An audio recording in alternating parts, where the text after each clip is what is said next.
Like I used to always think that visual effects compositing was like a magic trick, right? Like I would always try and do the effect shot before it got to the effect shot. So by the time it got to the effect shot, you couldn't tell what was going on because we'd already done it. One of the great jobs that a visual effects supervisor or a lead comp does is look at something and try and work out what's going to be hard, what's going to be easy, what are the best ways forward, just like imagining it ahead, right? And so when you get a new tech comes along and someone's like, how long is this going to take? And you go, I think it's going to be X. And then you go, actually, when I got into it, it was throwing up complete curveballs that I hadn't imagined. 我嘅表情同埋所有我講嘅嘢係由別人所操控嘅。So I started the neural rendering AI in sort of 99, and I guess I was ahead of the curve in that respect. But we did a lot of machine learning, a lot of complicated stuff. And a good example of that is with a film called The Champion. So Adapt Entertainment was looking to solve a problem of dubbing. And I helped put together a plan of how to change that whole pipeline of dubbing.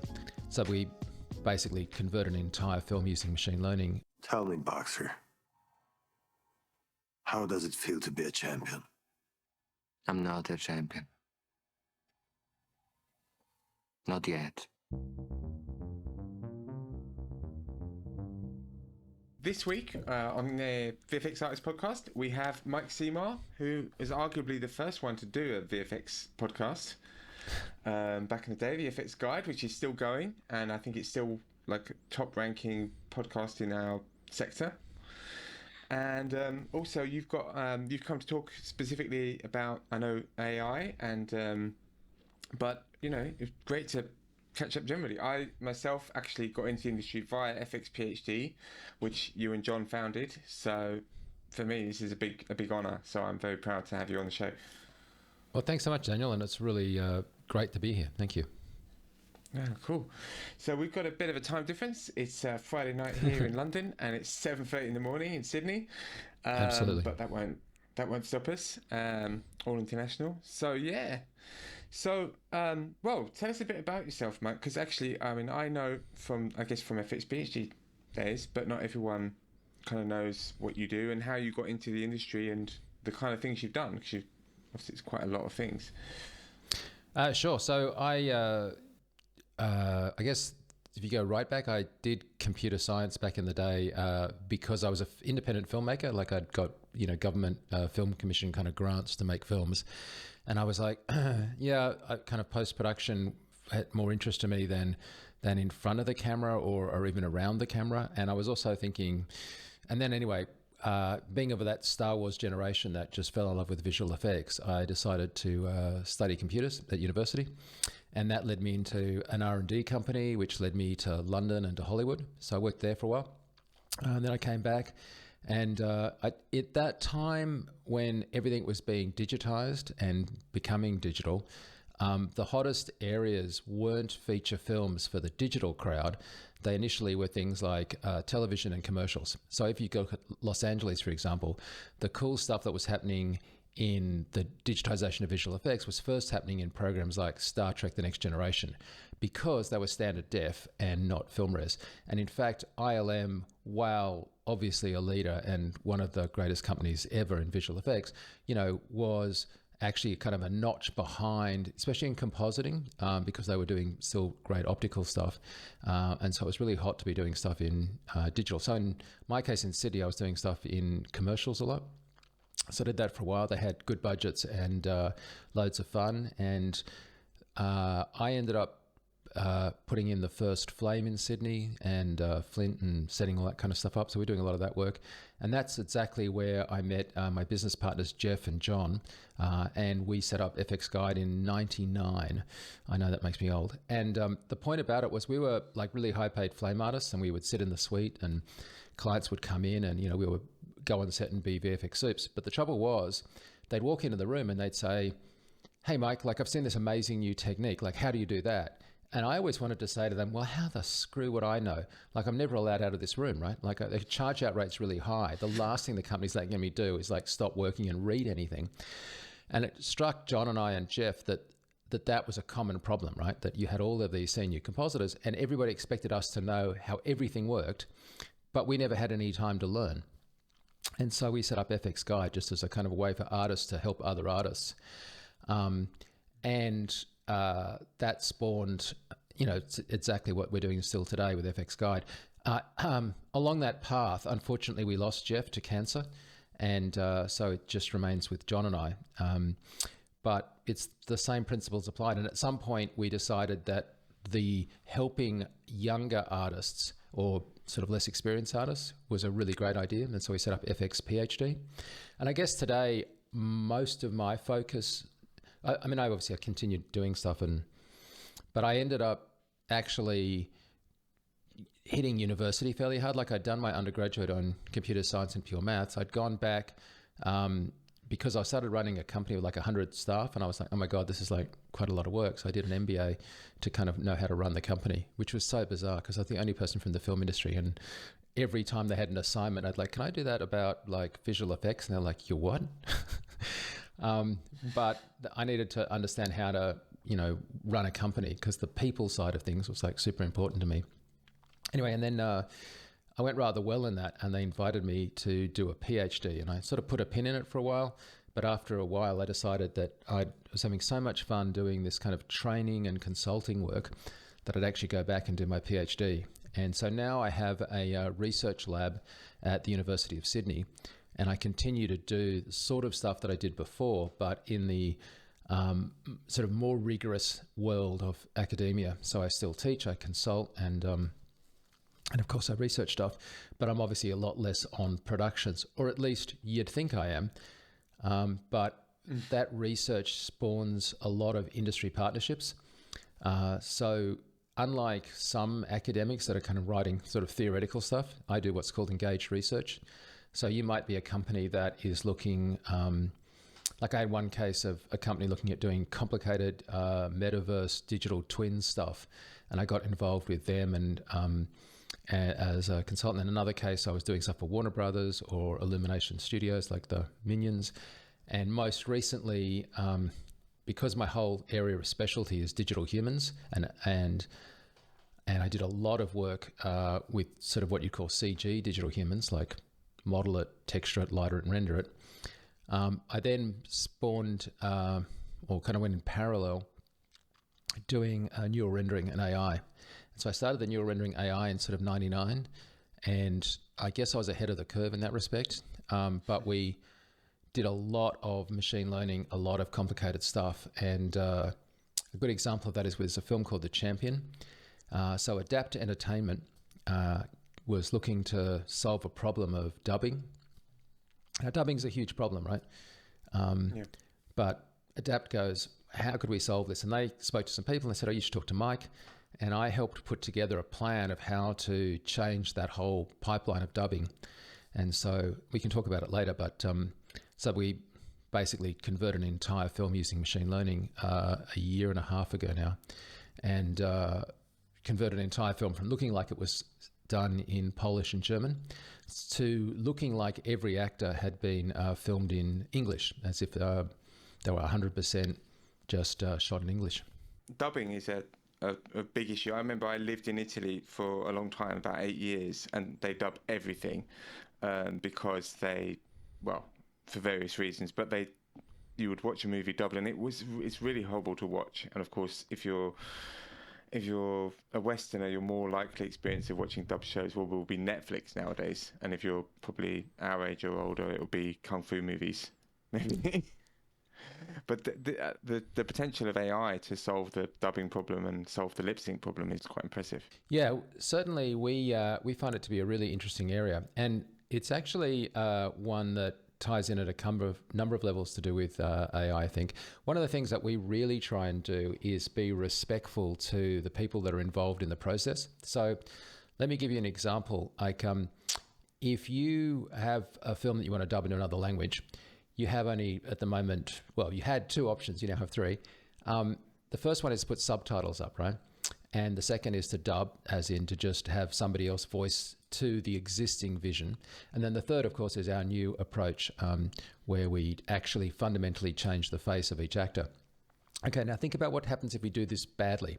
If we do the subtitles badly and this happens all the time, you'll read them, even if it's in your own language, like you're watching, in my case, English, and you read English subtitles, you'll see at the bottom something and you'll go, that's odd. That's not what the guy said. Like it's just not the same words. And the reason for that is, of course, they're trying to shorten how many words will appear on the screen because they can only show the words during my shot. When they cut back to your shot, they now have to have what you're saying, right? So if I'm speaking quickly, they're going to have to kind of abbreviate what I said and just kind of make it, and there's so much words you can read on the screen. Okay, so that's disrespectful to the writer who went to a lot of trouble to pick what dialogue I would say. But it's just odd if it's wrong, right? It's like, that doesn't match. And then if we do a bad dub, as you said before, like it's that kind of funny thing that you watch a dubbed movie and it's like, we shall now go to the cinema. And it's like, that's just funny, right? And people have parodied that in many forms. Like there's a whole sequence in Austin Powers when they do that. It's just funny.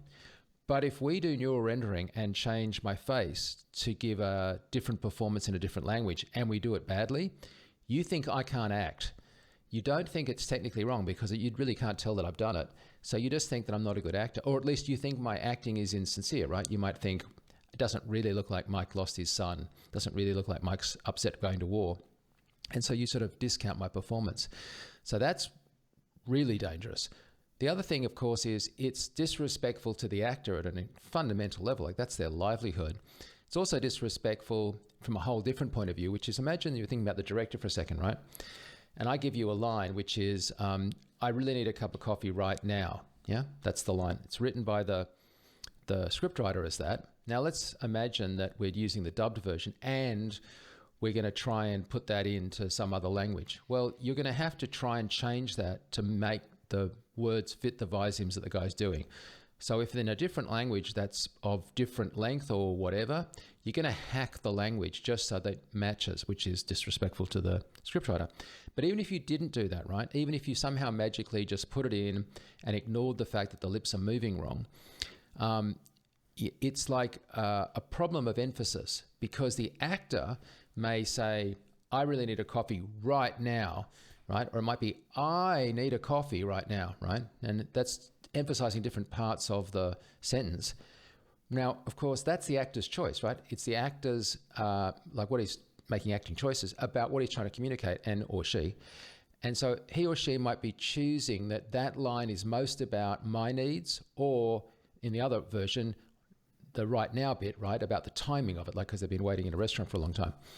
But if you change languages, the timing where that key word falls in the sentence shifts. So like if you're doing Korean, for example, it might be that the right now bit, the now at the end, just doesn't fall at the end of the sentence because of the constructs of Korean. But the actor is emphasizing the end of the sentence in one language and made to emphasize a different word in the sequence, if that makes sense, because you've changed the language. And so the word that they thought they were emphasizing, they've dubbed and said earlier. So when we're doing it, we're trying to be very aware of this so that we actually maintain the actor's intent, the director's intent, and the scriptwriter's intent, that we don't hack the language just to fit, that we don't change the way that it's delivered to match what they were doing before, though we're very respectful to the previous performance. What we're trying to do is blend the two and allow that new acting intent to be in sympathy with the original acting intent. Now, of course, the person that's doing the actual, voiceover knows what's going on. The director knows what's going on and the actors know what's going on. So we can do all that, right? It's just that the technology hadn't allowed us to do that. We know what we want to do, but obviously we just were constrained by trying to make it look either not odd or not funny. And it just hacked all of those people's. And I think this is a really good lesson generally for AI, that when we're thinking about AI, a lot of people say, oh, what's the ethics, or what's the copyright, or what's the legal this? And I'm like, as my yardstick, we should just use respect. Like, are you respecting those creatives and their intent? And if we can do all of that, if you're respecting the artist that did the concept art, if you're respecting the artist that's doing the digital comping, if you're respecting the artist that is the actor, then you're doing the right thing. And that should be our sort of North Star. And so we went to a lot of trouble to do that. Now, in doing that, you sometimes actually create more work for yourself. So in the process that we came up with in that case of the champion, the tech engine for that is by the guys at Pinscreen and my good friend Hal Lee's company, right? And so when Adapt is producing that, they said to us, you know, what are your recommendations of how to do it? And we came up with this idea that instead of trying to be all disruptive and blowing everyone out of the water with like, hey, this is a whole new way of going, and you know, you should all like forget everything you've done before, and it should all just be this amazing new tech, and aren't we clever? We flipped it the other way and said, how can we do this in a way that's the least disruptive to the technical people involved in the process? And our solution to that was to have nothing done on set at all for the process. So if you're the actor on set, you don't have to wear dots, you don't have to have a camera, you don't have to record special lines, we don't hold a grey ball in front of your face in between every line. We do nothing. You just give us the finished film with your performance the way you want it, cut the way you want, with no consideration at all to the technology. And you might think, well, that's dumb, right? We could make so much easier on ourselves if we just got you to do a few things. And the answer is, well, yeah, we could. But I use this example, and sorry to go on so much, but I'm really passionate about this. We'd use this example. I was talking to this really great cinematographer, and when digital cinematography first came out, and I asked him what he thought about digital cinematography. And this is a Academy Award-winning cinematographer. I was lucky enough to be at this event with him, but it was a kind of cocktail party, and I thought I could just get, this great conversation going with him about the tech of this. And I was Mr. Tech, right? Like I understood, CMOS chips and how the dyes and the, affected the matrixing to get to the color space. And I was like all ready for this discussion about dynamic range and whether or not, the low light properties would, all of this stuff. And I'm all primed because this guy is like, one of my heroes cinematography wise. And I said, so what do you think of digital cinematography? And he went, oh, I love it. And I was thinking, awesome. We're going to have this great discussion. And I said, so what do you like about it? And he said, we don't have to interrupt the actors to change the mag. And I was like, of course. Like if you're a really good cinematographer, what matters to you is that you're not stopping the actor by having to change the film magazines. What matters to you is that they can roll and stay in the moment and you're not going to get in their face. And I'm like, that is the lesson for me. And so I really, took that to heart. And so if we don't interrupt the process of the creatives doing stuff when they're making the film, yes, it's harder for us technically. In this case, we don't have much training data. That's the problem, right? We'd love to have lots of training data. So if you're the lead actor in this, Gone with the Wind Part 3, and, it'd be great to have all this training data on you. But we were doing shots in The Champion that were like only 22 frames long. So we had 22 frames of training data on that shot. Much harder to do than normal, but the actor who was giving an incredible performance, because it's a true story of the first, one of the first members of the Polish community that went to Auschwitz in the Second World War, and he was a boxer. So this is a true story. It's an incredibly serious film, and it's just, heartbreaking stuff, right? This is just horrendous kind of historical account of what happened. And there's no way that he, as a absolutely brilliant Polish actor, should have had his process disrupted by us coming in with all our stupid tech, right? So I just generally take that attitude. We are in this golden age of machine learning, this absolutely brilliant explosion of machine learning, but we can't get, and I'm at the forefront of advocating it, but we can't get too caught up in doing that in a way that is sort of like a bull in a china shop. We have to do it in a way that supports the creatives and, just as I say, is respectful. I really like the speech with the cinematographer because I think we moan, as compositors, you get the footage in and you're like, why did they do it like that? Why did they do it like that? But we can eventually do it most of the time within the budget. I mean, I would argue that if you're on a lower budget production, maybe you have to accommodate the VFX a lot more if you want to have VFX in it. But at the end of the day, if they've got the resources to do it, then you can just kind of work your way through it. And if that is going to make the performances better and the acting better, it's going to be a better movie overall. Yeah, I mean, this is absolutely the case. And also, I do sympathize because, obviously, my heart is as a compositor. There are times where you go like, this is just mad, right? Like we've all had those shots, right? Where I had one where somebody was lifting up a person on a chair and they wanted the chair to have rods to help lift them up, right? So you can imagine this, like it's low shot, chair floats up in the air. You're looking up from underneath at the person in the chair, right? And they had a couple of rods with two blokes either side holding that so that they could lift the chair. The only other way to do it, of course, would to have cables from above. And so their idea to make this easier was to paint all of the underneath of the chair blue. And I was like, what? I was like, mate, it's like, all you want is the rods to go away. You've now coloured all of the legs of the chair, which you actually want in the shot. And also, just colouring everything blue doesn't like solve it. But as a naive kind of on-set team, they just thought, yeah, VFX, blue screen, let's paint it all blue. That'll help them. And I was like, are you mad? So like, obviously there are occasions where like, it's just bananas, right? You're like, you guys have no understanding of modern filmmaking if you think that's how we need to do things. Let me just get out of there you go.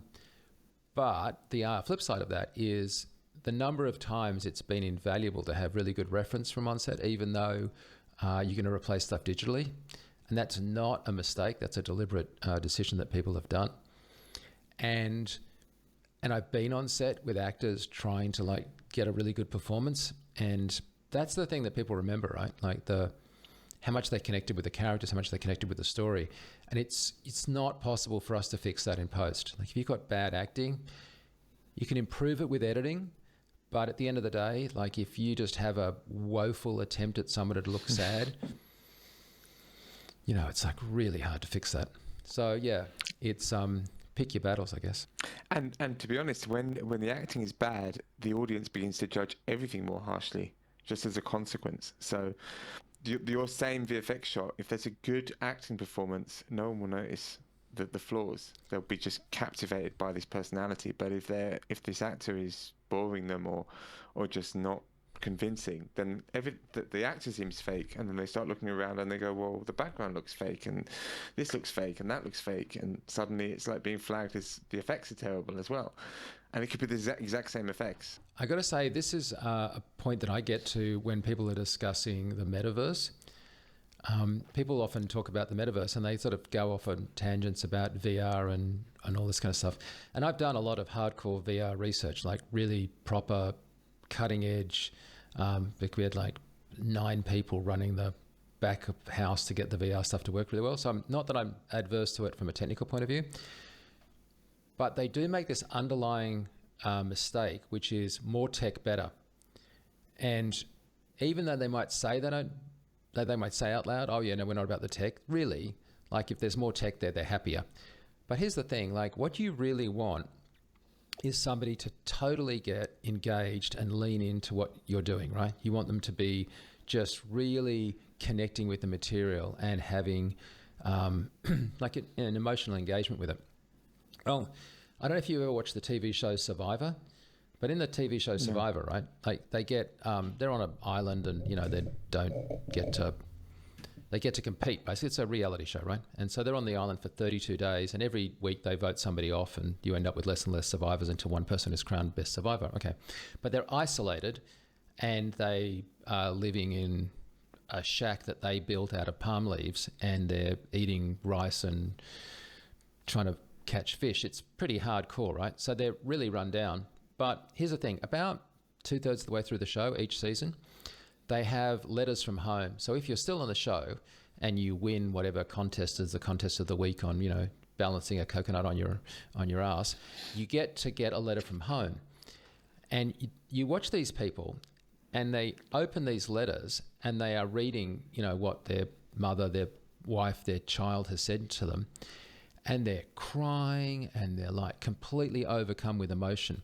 And the thing is, no one could tell me in a pink fit that they are not engaged with that letter. They are completely engaged. There's 100% emotionally. I couldn't imagine somebody more engrossed in something. And this is the lowest tech communication we have. It's a piece of paper with pen ink on it, right? And so they are not overwhelmed with emotion and completely consumed and just 100% engaged because of any tech. It's just the letter. And so by the converse, I don't know if you've ever been in a meeting where you're face to face with lots of people, but 2 people in the room have got their phones out and are kind of doing something. and they're completely not present in the meeting, right? So it's just a fallacy to think that more tech is better when it comes to what we do with visual effects. It's not like it feels like if you could just put more tech in it, we'd be better, or it'd be a bigger shot, or it'd be a more complicated shot, or whatever. But honestly, I think the thing that's overrated is people saying, I want to do this effect shot so the audience won't know how it was done. And I'm reminded of a comment that Harrison Ford made at the beginning of his career. Like Harrison Ford was going to see a casting guy, and the casting guy was, hey, Ford, you're like no good. Get out of the industry, kid. You're never going to have a career in this town. You're crap. And he then points to this thing. He goes, this is Tony Curtis's first film role. He's a bellhop. He walks into the room. He's just a bellhop. And you can tell that guy's a movie star. He has it. He's a movie star. You don't have that. The second this guy enters the screen, you go, that's a movie star. And Harrison Ford looks at this guy and goes, because I thought you were meant to think he was a bellhop. And I'm like, yes. Do you know what I mean? Like if the audience is going, how did they do that shot? They're just totally not in the movie. They're now out of the movie thinking about the production, and they're thinking about cameras, and they're thinking about logistics, and they're just not in the movie. I mean, my most difficult job is when I review visual effects films, and the visual effects film is so good that I forget to look at the visual effects. You know what I mean? And it's easy to criticize a bad visual effects film because if the film is bad, you can pay lots of attention to the visual effects because you've got nothing else to do because you're kind of bored, right? I remember there were some Bond films where I'd be like, okay, we're now into second unit doing a chase sequence. I wonder how long that's going to run for. I guess a couple of minutes. And then it's not going to advance the plot. It's just going to be this whole thing. And when it's over, we'll get back to it's almost like a bottle sequence. Like it could go anywhere in the film. It's just Bond doing Bond stuff for 4 minutes. And then we'll get back to it. And it's like, And the better Bond films doesn't do that at all. The better Bond films, you're like, oh my God, I'm really worried about the girl or the thing or whatever. Are they going to kill Judi Dench? And and then you go, oh my God, that was amazing how they did that. I didn't even think about the fact that Aston Martin was 3D printed. So yeah, it happens in all films. But yeah, I definitely think for visual effects artists, it's a crutch to just think more tech better. Yeah, I mean, there's always the advantage of you're being asked to push the bar, and so anything that helps you push the bar, and obviously we have one specific job, right? So whether it makes the film better or not, our job is to deliver a better comp or a better effects sim. That may be completely pointless in the wider context of the story, but on the other hand, it is good to focus on doing your task well and successfully. Yeah, I mean, you've seen Everything Everywhere All at Once, right? Yeah. Yeah, it's just genius. That's 5 guys doing some of the best visual effects work ever. And why is it the best visual effects work ever? Because there's this kind of yardstick that I was at the Bake Off in LA for the Oscars, and I asked a friend of mine who's like won an Academy Award. I said, because I don't vote I'm an Emmy member, but I'm not an Academy member. But I was just there as his guest at the Bake Off, and I said, hey, so when you're voting, like, don't tell me who you're going to vote for, but like, what's your criteria? Excuse me. What's your criteria? Like, are you voting for like that it's original, or that it's the volume, like that it's the most incredible amount of work, or that it's the prettiest stuff, or it's the work? What is the criteria? Because the Academy's criteria is it serves the story and it advances the craft. Now, that's great, but like unpack advances the craft. Like, what is that? Does it have to be original and visual effects we've never seen before to win an Oscar? And so I asked him, like, what's your criteria? And he came up with a brilliant answer, which was, I think it needs to encompass those things, but it needs to encompass the challenge. Like, how challenging was it? And once you introduce that, you then say, okay, the guys that did Everything Everywhere All at Once should have been an Oscar nominee, because the challenge for them was to create a metaverse with 5 guys, some of whom were just running on their Mac laptops. And they were like older Mac laptops than I have. And I have Mac laptops, iMacs, and studio systems, right? Like I have like 3 or 4 times as much compute power on my setup than they had to make this feature film, which is now up for Best Picture. and they only had 5 of them, and they were doing it in COVID, and they came up with just genius stuff that was visually refreshing. I've never laughed out loud more over 2 rocks in my life, right? Now, was it better visual effects technically than Avatar? Absolutely not. And I'm not saying that Everything All at Once should win over Avatar, but I'm simply saying by the criteria of the challenge, they should have at least been in the bake-off, if not in the nominee list. So once you get to the final, right, I mean, we can have a whole separate discussion about that. And I think Avatar had an enormous challenges themselves, right, just on a bigger scale. But those 5 guys doing that, and they were guys, doing that film, just to me, is just exceptional VFX work. And they were definitely like doing whatever it took to get the shots done, but they weren't like just throwing more tech at the problem. They weren't like throwing money. They didn't have any money. So, and haven't you ever been on a VFX shit? Because I've been on lots of them where it's just a clever trick. Do you know what I mean? Like you go, oh, we don't need to do that because when you go off that shot, we'll have a person cross and that'll hide the thing. Or like I used to always think that visual effects compositing was like a magic trick, right? Like I would always try and do the effect shot before it got to the effect shot. So by the time it got to the effect shot, you couldn't tell what was going on because we'd already done it by that stage. You know what I mean? Like if we're having a person comped, I wouldn't wait to the last second to comp them. I'd comp them much earlier so that you were totally embedded in the look and it never changed around the time of the effect shot. But a lot of that is inventiveness. And I think that is sometimes people are like, you know, you could just throw a lot of tech at this and make a digital person. Or, you know what, you could just shoot over their shoulder and you wouldn't notice. And you'd be like, oh, okay. Done. Everything Everywhere All at Once, one of the guys that was on it on Twitter was doing the chef who was, you know, he's got the raccoon and he's had all these vegetables flipping in the air and he didn't have time to render them or he didn't have any elements because he had like more vegetables needed to fly in the air and he just quickly painted them in After Effects just with a paint tool, painted like a mushroom, really rubbish like paintings really, but like didn't matter because they were motion blurred flying through the air and it was done in, you know, less than 20 minutes or something like that, which is how you have to approach those kind of shots if you have to do a whole movie on your laptop. Yeah. And it's fun, right? Like, I mean, the new Steven Spielberg film, Flabians or whatever it is, like, have you seen that one, the Spielberg film? Like, no, in that he sort of slight spoiler, but anyway, he, you know, it's like semi-autobiographical. And so it has him as a kid making films with his mates, right? And the thing is, it looks really fake when he's doing the cowboy and Indians thing because they're sort of shooting, right? And obviously, when you're a kid, you don't have blanks and you don't have real guns. You just have toy guns. And of course, there are no muzzle flashes. And this is like decades before we could do it in After Effects. So like it just looks really hokey, right? Like they're just, ooh, boom, bang, bang. And of course, even though if you add the sound effects, right, just nothing happens. And then he comes up with this idea and they play it and it's like really impressive. And there are like muzzle flashes and you're like, what? That looks so good. And then his father says to him in the car, like, how did you do that?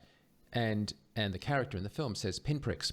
And he went and actually stuck a pin through the actual piece of Super 8 film where the gun was at that frame. And of course, that just let straight light come through for a frame where the gun was. And of course, you get a little flash where the muzzle of the gun is just from the white light coming from the projector through the actual piece of film. Now, this is not a very scalable thing, right? You couldn't do this with a feature film because you'd have to pinprick every release copy. But for a kid making a Super 8 film, it's just like now that's the kind of filmmaking that I certainly grew up with. Like I shot on film. I used to come up with, you know, like dumb stuff to make stuff come off. And it's some of the most, you know, stuff that I like the most.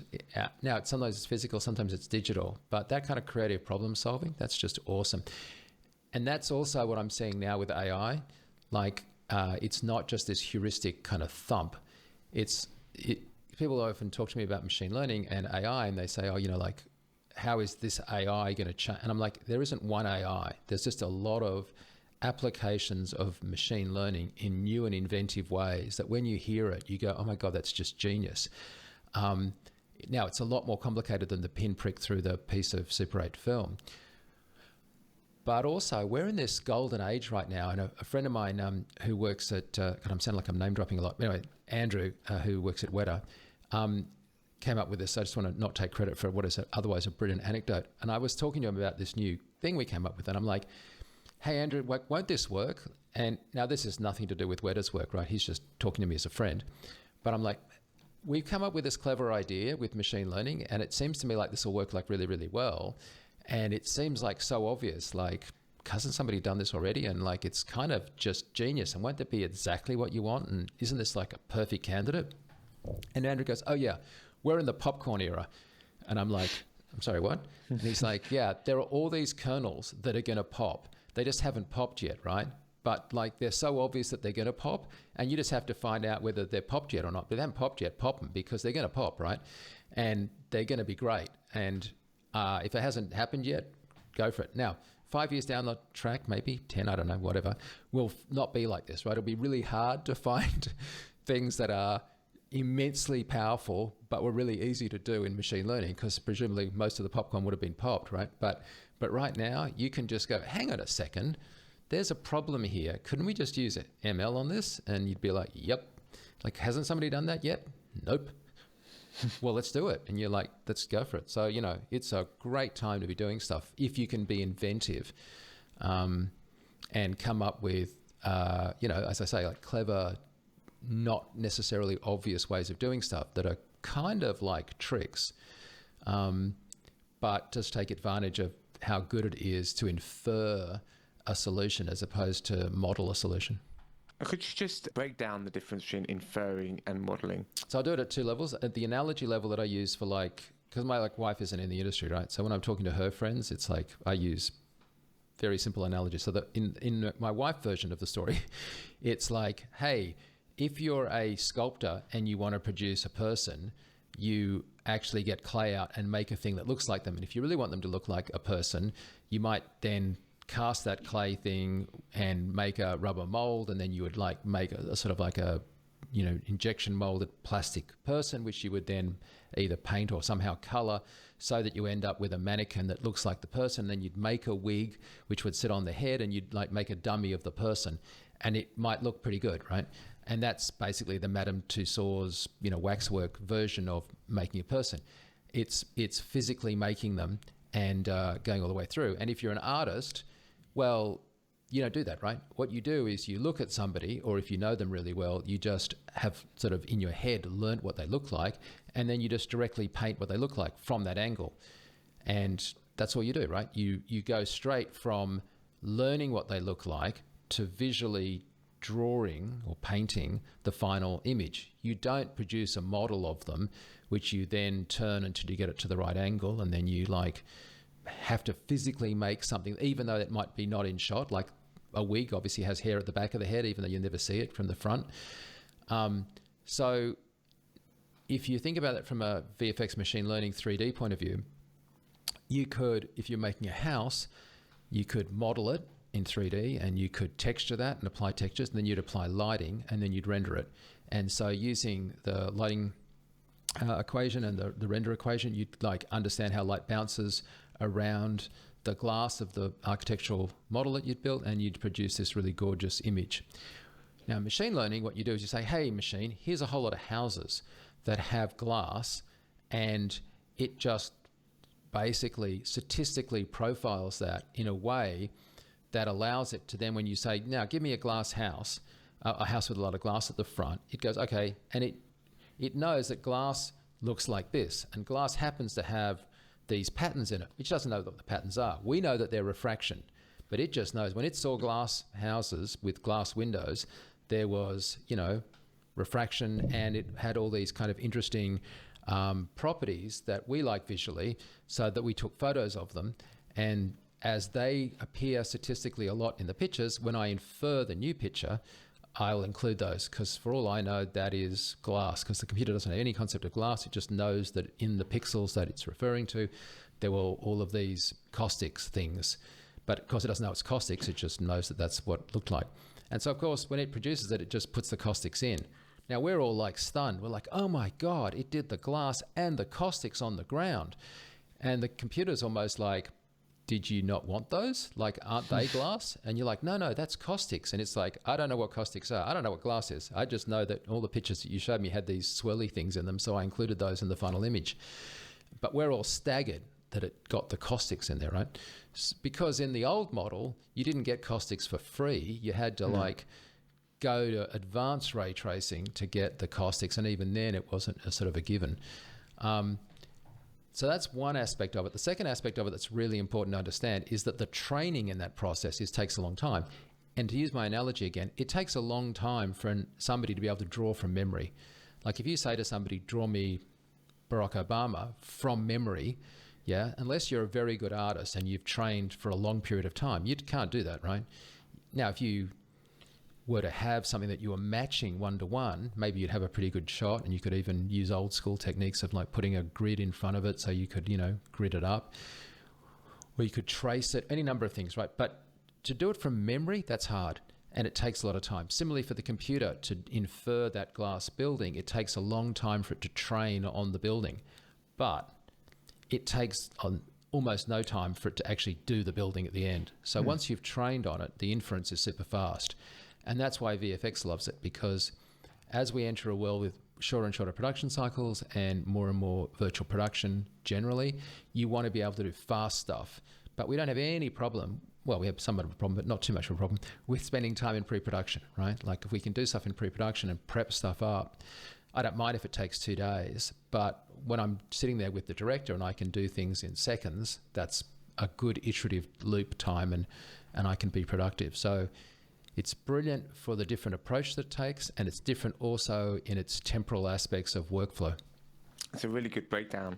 And of course, another thing that I've found just in production that I've actually had experience with is retimes. This is something that, optical flow is, it works, but really a lot of optical flow retimes that are in production are a lot of paint work.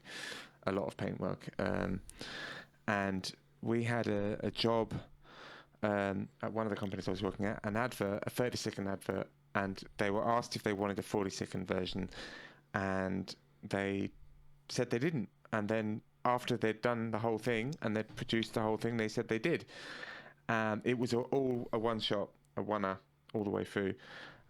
They ran it through this thing. It's actually an open source tool, but someone's built a flame hook for it, and it worked. Minimal paint work. There was some paint work. I won't say everything was like 100%, but they were able to just deliver in a very short amount of time the kind of thing that you would probably want to say no to with the previous tool set. What was the plugin? I can't remember off the top of my head. I will send you a link, and I'll put a link in the description. The thing about it is, if you think about optical flow, it's trying to map between two frames, right? Like what was here in this frame, what was here in this frame, and then I'll do an intermediate version. And so if I'm standing in front of a black screen and I'm waving my arm over my head, that's super easy, right? Like Mike's arm was here, Mike's arm's there. Okay, it has to be halfway in between. I can optically put it halfway in between by optically flowing, because there's basically a whole stack of little vectors that are trying to do image matching between the two frames. Trouble is, you've got a chicken and egg problem, right? If I got my hands waving across each other, then it's like, well, in the next frame, is it that hand or was it that hand? Oh, I think it's the original hand. Oh, wait, now they've separated enough that I realize it was the other hand. And so you get that smearing and kind of popping effect where motion... Now, here's the thing, right? Think about it from a machine learning point of view. It learns on a whole lot of footage. It never saw the smeary stuff in real footage. Smeary stuff doesn't exist in the real world. So it's not likely to infer frames that have smeary stuff in it. It's just... It's like saying to it, use words you haven't learnt yet as a child. It's like, I can't do that. I don't know what those words are. So the notion of what the training space is, like what are you providing the training space, is the magic or the art of machine learning. Understanding the relationship between the training data and the solution space that it provides. And so obviously when you're doing slowdowns like slow-mo stuff, you don't get technical artifacts from the process in the same way, because it simply would not produce something that it's never seen before. And it's not quite that literal, but you know what I mean. But again, if you're coming from having done lots of retimes, which I used to do those all the time. I loved optical flow. Then you're kind of like jaw dropped at how good it is when it doesn't produce those artifacts. Until you think about it, you go, well, obviously, like, why would it? Unless I'd shown it a lot of badly done optical flow, and then it would reproduce the optical flow errors perfectly for you, right? Because it would just assume that's what you wanted, because that's what you showed it as the example. You can see the powers of the inference model spreading and more and more. I mean, even obviously the obvious one is roto. We've all tried it. We've all tried, like, how can I see if I can get the machine learning to do all the roto? What I found interesting on, for example, Rotobot, the plugin that's in Nuke, with the test, is we had a show, a letter for the King, and we didn't use it in final production. But while we were sending the first whips, we were using the Rotobot to produce roto, while the roto artists were actually doing roto.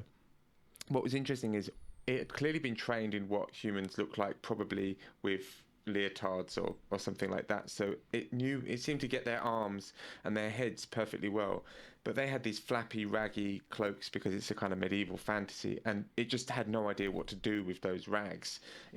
Those would clearly flip out. So you'd get this perfect roto on a hand that you'd think would be really complicated, and then this awful mat on this bit of cloth. Isn't it funny how you can't help but say to yourself, well, the hand would be hard and the cloth at the back would be easy, and then you're kind of frustrated when the computer doesn't see it that way.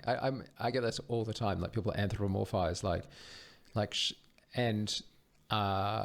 of course, we won't have that discussion in 5 years, right? Because our expectation of easy and hard will have been recalibrated by having 5 years of machine learning, where we just understand what machines do well and what they don't. Having said that, I empathize completely with the issue. Like, it's one of the great jobs that a visual effects supervisor or a lead comp does, is look at something and try and work out what's going to be hard, what's going to be easy, what are the best ways forward, just like imagining it ahead, right?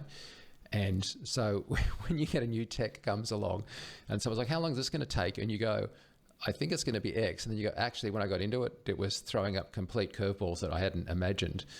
But of course, that'll settle down over time. But yeah, at the moment, it's a hard job doing breakdowns with machine learning, because people are like, well, we haven't actually used this.